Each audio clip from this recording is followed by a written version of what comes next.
welcome no other than our manager, Mr. Louis Bulaluski.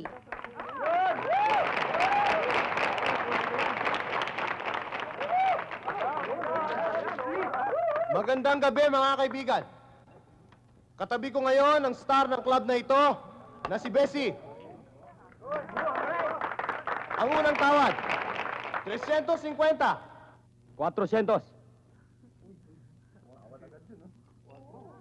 Sino ba yung hambog na yan? Examiner yan. Malakas magnakaw kaya maraming atik. Wala na bang gusto magtaas? Hanggang 400 na lang ba ang pinakamaganda at pinakamakinis na babae sa balat ng lupa? 500. 500! 550. 1,000. Teka. 2,000. Sa kanya na. Ang mahal na karne niyan.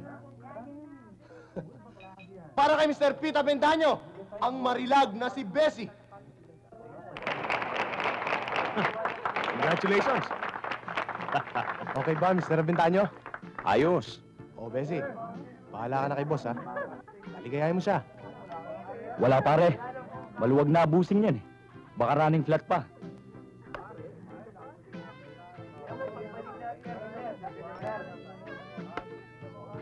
Pabuenas muna.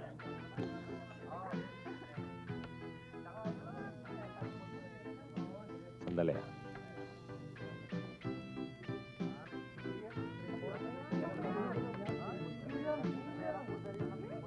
Ayabang mo, pare. Para kang hindi tatabla ng bala. Bakit, pare? Ikaw na nga itong mataas kong tumawad eh. Ako pang mayabang? Talo ka na eh. Bakit ba ang dayo pang daldal, ha? Totoo naman ah. Baka akala mo, Donselya pa yan. Nailabas ko na yan. Ganun ba?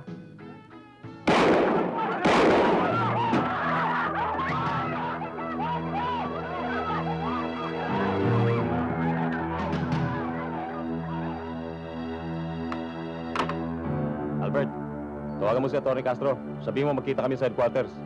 Yung iba, sumama na sa akin.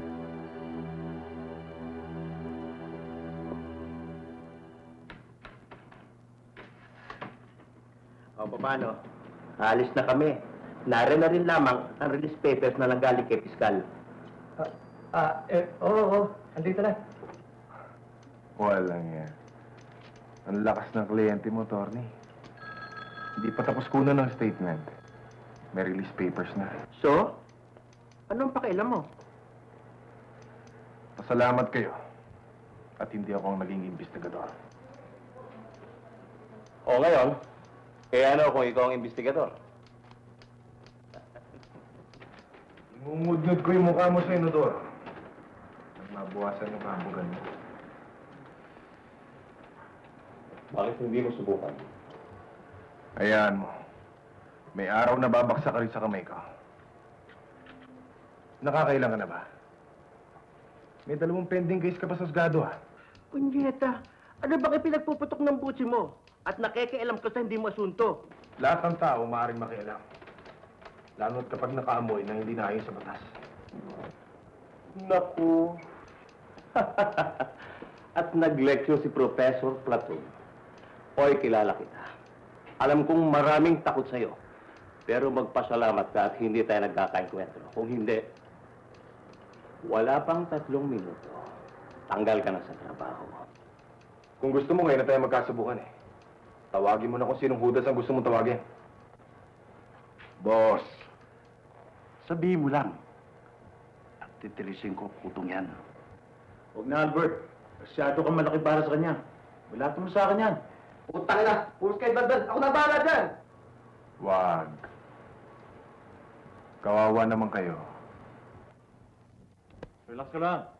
Wala tayong laban dito.